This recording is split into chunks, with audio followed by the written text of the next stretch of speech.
Aditya, tell us what you're hearing. You were at the Israeli embassy recently.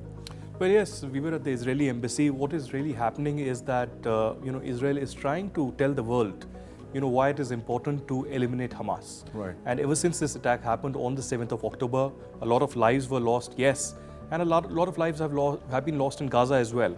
But pinpointed attacks on Hamas, their hideouts, their ammunition dumps, and their tunnels has been happening ever since. Right. And the Prime Minister of Israel has been very vocal on changing the reality of Gaza. And that means a ground invasion, a ground assault that is likely to happen. There have been a lot of senior political visits and army and defense minister visits at the border near Gaza to really boost the morale of the forces. A lot of troops, a lot of reserves have been there, and this is an unprecedented situation that has come up, in fact, in many, many decades. And what we are witnessing now is the beginning of the ground invasion. It won't be like more like a Hollywood film drama where we see a full-scale invasion and within minutes or hours together, we'll see end of the war. It will be a long war. It's only a beginning, and we'll see pinpointed strikes, a step-by-step approach by Israel. So the tanks have been used. There are videos that have come out. Yeah. And overnight, it's been more than 20 days now, we've seen finally the tanks actually invading inside Gaza, pinpointing Hamas targets. So, interesting that they've used tanks, Aditya. It's more like a surgical strike, a shallow raid, and they seem to have knocked out some anti-tank positions, as they said, and some terrorist infrastructure.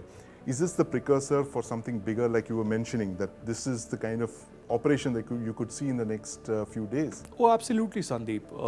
It will be bigger. It will be much bigger, but it will be a slow process.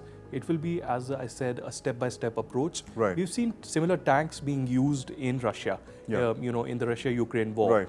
But what we'll also witness is that due to the urban landscape, there'll be a lot of difficulties, and these difficulties are because there will be a lot of booby traps that will be kept by these Hamas terrorists. Apart from that, these buildings are side by side. Right. It's almost like old Delhi or the old quarters of Jerusalem, where the buildings are side by side and there are lakhs of people all around. Let's remember, all of them have not evacuated. Right. What we should also remember is that there are UN compounds and schools under which there are rocket centers, and this means places where rockets are made.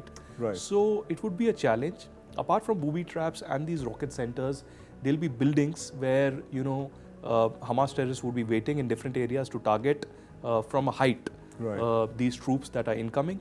There'll be smaller drones, not as capable as the Israeli drones, but yes, drones which used by the Hamas. Hamas. Poke cages and the protection on the tanks, and what we've seen. And there'll be road blockages. There'll be road blockages using refrigerators and whatever material is available with the Hamas right now. Right. In fact, Ashish Sharma just interviewed Paolo Caridi, who wrote this very definitive book on Hamas, she called From Resistance to Regime. Let's listen into that interview.